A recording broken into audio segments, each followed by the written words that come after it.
अस्सलाम वालेकुम viewers, welcome to our YouTube channel AQ साइंस। आज का हमारा टॉपिक ऑफ डिस्कशन है सेल। What is cell? क्या है ये सेल? आपने हमेशा एक डेफिनेशन बुक्स में पढ़ी होगी और टीचर्स से भी सुनी होगी that cell is the basic structural and functional unit of life. तो चलिए आज इस डेफिनेशन को अच्छे से समझ लेते हैं। आज की इस वीडियो में हम सेल के फंडामेंटल कॉन्सेप्ट्स के बारे में पढ़ेंगे। इसकी जो फर्दर डिटेल्स है वो हम आने वाली वीडियो में ज़रूर डिस्कस करेंगे। चलिए आज सेल के बारे में अच्छे से पढ़ लेते हैं। Cells are the basic units of organism and all tissues and organs are composed of cell. Cell जो है वो बेसिक यूनिट है तमाम लिविंग ऑर्गेनिज्म की। And all tissues and organs are composed of cell, और तमाम टाइप के tissues और सेल्स जो हैं, ऑर्गेन्स जो हैं, वो मिलकर बनते हैं सेल्स की मदद से। चलिए सेल को एक डेली रूटीन की एग्जांपल से समझ लेते हैं। आपने अपने आसपास बहुत सारी बिल्डिंग्स देखी होंगी। कुछ बहुत छोटी होती हैं, कुछ बहुत बड़ी होती हैं, कुछ उनमें से बहुत लग्जरियस होती हैं और कुछ बहुत ही सिंपल बिल्डिंग ब्लॉक्स के साथ बनी होती हैं। बट इन सारी ही बिल्डिंग्स में जो एक बात कॉमन है वो ये है कि ये सारी ही बिल्डिंग्स मिलकर बनती हैं ब्लॉक्स की मदद से, या ब्रिक्स कह सकते हैं, या आप सादा लफ्ज़ों में कह सकते हैं कि ईंटों की मदद से बनती हैं। बिल्कुल इसी तरीके से जब हम बात करते हैं लिविंग ऑर्गेनिजम्स के बारे में, तो लिविंग ऑर्गेनिज्म का जो बिल्डिंग ब्लॉक है वो है सेल। तमाम टाइप के लिविंग ऑर्गेनिज्म, चाहे आप कहें animals, plants, human beings, bacterias, viruses, इन सभी की बॉडी मिलकर बनती है सेल की मदद से। That is why we call cell is the basic unit of life. There are different types of cells.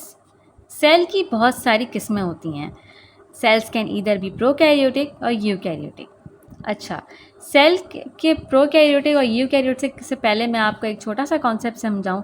बच्चों, जिस तरह मैंने आपको पहले एक्सप्लेन किया कि डिफरेंट टाइप के ऑर्गेनिजम्स हैं हमारे आसपास, तो इनकी सेल टाइप भी डिफरेंट होती है, इनके स्ट्रक्चर में भी डिफरेंस होता है। और इसी तरह जो ऑर्गेनिजम्स छोटे होते हैं वो यूनिसेलुलर कहलाते हैं, यानी कि एक सेल पर जिनकी लाइफ कंसिस्ट करती है, और जिनकी लाइफ एक से ज़्यादा सेल्स पर कंसिस्ट करती है वो कहलाते हैं मल्टी सेलुलर। अब यूनिसेलुलर कौन से ऑर्गेनिजम्स होते हैं? यूनिसेलुलर हमारे वो ऑर्गेनिजम्स होते हैं जिनका के पास प्रॉपर न्यूक्लियस नहीं होता, प्रॉपर सेल नहीं होता, इनका सेल स्ट्रक्चर वेल डिफाइन नहीं होता, तो वो आ जाते हैं प्रोकैरियोटिक की कैटेगरी के अंदर। और इसी तरह जब हम बात करते हैं मल्टी सेलुलर ऑर्गेनिजम्स की, यानी कि जो एक से ज़्यादा सेल पर जिनकी बॉडी जो है वो कंसिस्ट करती है और हम उन्हें आम आँखों से भी देख सकते हैं, वो आ जाते हैं यूकैरियोटिक के अंदर। और यूकैरियोटिक के अंदर हम किन कैटेगरीज़ के बारे में बात करेंगे? हम बात करेंगे एनिमल्स के बारे में, हम बात करेंगे प्लांट्स के बारे में, और हम बात करेंगे फंजाई के बारे में। तो अगर हम इसके कंक्लूजन पर बात करें तो ऐसे ऑर्गेनिजम्स जिनका सेल स्ट्रक्चर बहुत वेल डिफाइन होता है, जिनका न्यूक्लियस प्रॉपर फंक्शनिंग करता है, और जो ऑर्गेनिजम्स मल्टी सेलुलर होते हैं वो कहलाते हैं यूकैरियोटिक। और ऐसे ऑर्गेनिज्म जिनका न्यूक्लियस वेल डिफाइन नहीं होता, जिनके सेल का स्ट्रक्चर प्रॉपर नहीं होता, और जो यूनिसेलुलर होते हैं जैसे कि बैक्टीरियाज, वायरसेस, तो ये आ जाते हैं प्रोकैरियोटिक की कैटेगरी में। उम्मीद है दोस्तों यहाँ तक आपका एक कॉन्सेप्ट क्लियर हो गया होगा।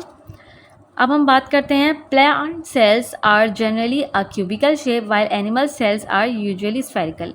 अब ये बताते हैं कि सेल के स्ट्रक्चर्स में भी डिफरेंस पाया जाता है। जिस तरह ऑर्गेनिज्म डिफरेंट है, जिस तरह प्लांट एक अलग कैटेगरी है और एनिमल एक अलग कैटेगरी है, ऑल्दो ये दोनों यूकैरियोट्स के अंदर आते हैं, बट स्टिल इन दोनों के जो सेल स्ट्रक्चर है, शेप है, इनमें काफ़ी डिफरेंस पाया जाता है।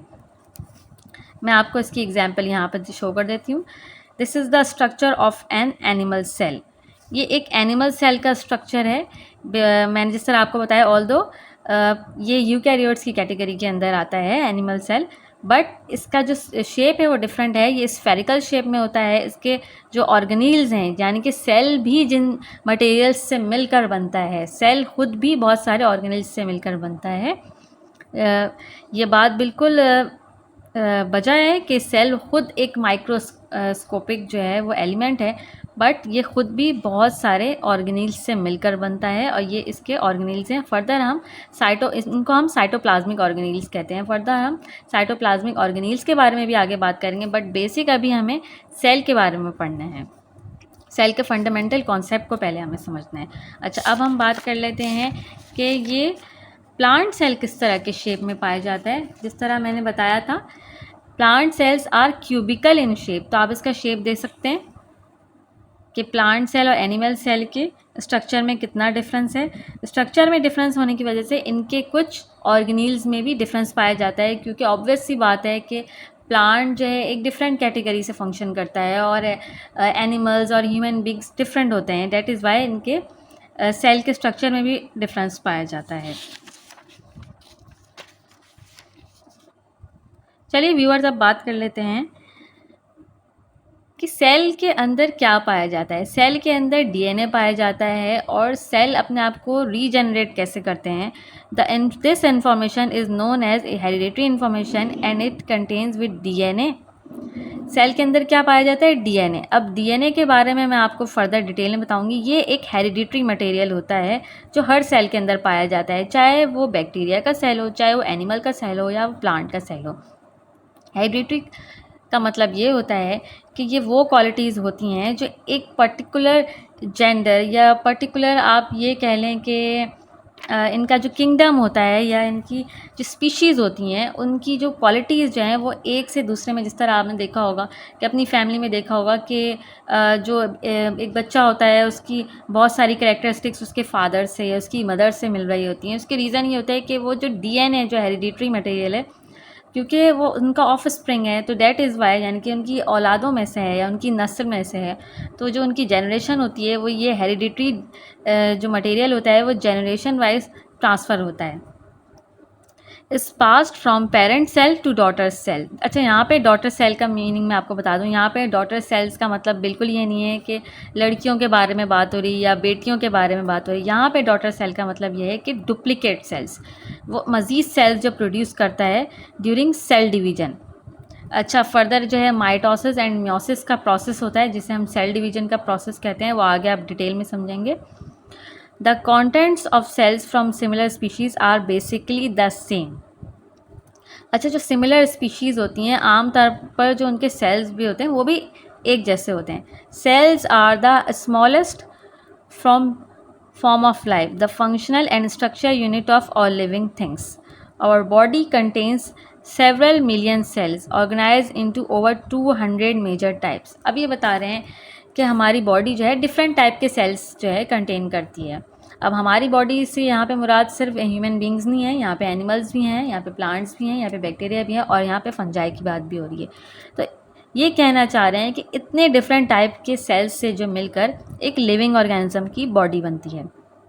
अच्छा, मैं आपको एक और बात यहाँ पे साथ मेंशन करती चलूँ कि किसने सेल थ्योरी को प्रपोज्ड किया था, किसने ये फाउंड किया था कि सेल भी कोई चीज़ होती है, कि कोई लिविंग ऑर्गेनिज्म का बिल्डिंग ब्लॉक सेल है। तो वो थे रॉबर्ट हुक, एक साइंटिस्ट थे, इंग्लिश साइंटिस्ट, जिन्होंने इस बात को डिस्कवर किया कि all the living organisms are made up of cell. Okay, some functions performed by cells are so vital to the existence of life that all cells perform them. Cellular respiration. अच्छा, इनके अंदर respiration कैसी होती है, cell के अंदर energy transfer कैसे होती है? तो the break down of carbohydrates by respiration.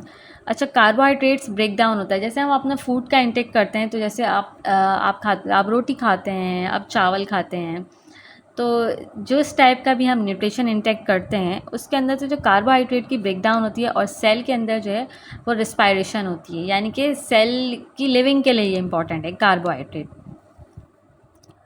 Okay दोस्तों, आज की वीडियो के लिए इतना ही। उम्मीद है आपको सेल के बेसिक कॉन्सेप्ट जो हैं अच्छे से समझ में आ गए होंगे। अब नेक्स्ट वीडियो में इंशाल्लाह हम बात करेंगे प्रोकैरियोट्स और यूकैरियोट्स में क्या डिफरेंस है, इनके बारे में। एनिमल सेल और प्लांट सेल के दरमियान क्या डिफरेंस है, हम उनके बारे में बात करेंगे। और अगर उसमें हमारी गुंजाइश हुई तो हम हो सकता है उसमें हम बात करेंगे फर्दर इनके स्ट्रक्चर के बारे में हम डिटेल में डिस्कस करेंगे और हम बात करेंगे साइटोप्लाज्मिक ऑर्गेनील्स, यानी कि सेल खुद कितने एलिमेंट्स से मिलकर बनता है। सादा लफ्ज़ों में ये खुद कितनी चीज़ों से मिलकर बनता है, तो हम ज़रूर इस पर बात करेंगे। उम्मीद है दोस्तों आपको हमारी वीडियो पसंद आई होगी। अगर आपको हमारी वीडियो पसंद आई है तो प्लीज़ इसे लाइक, शेयर और सब्सक्राइब करें और अपने दोस्तों में शेयर करें जो बायोलॉजी में इंटरेस्टेड होते हैं और जो सेल के को समझने में इंटरेस्टेड होते हैं और जिनके पास कोई भी किस्म का कन्फ्यूजन है, तो प्लीज़ इस वीडियो को ज़रूर देखें। Thanks for watching. God bless you. अल्लाह हाफिज़।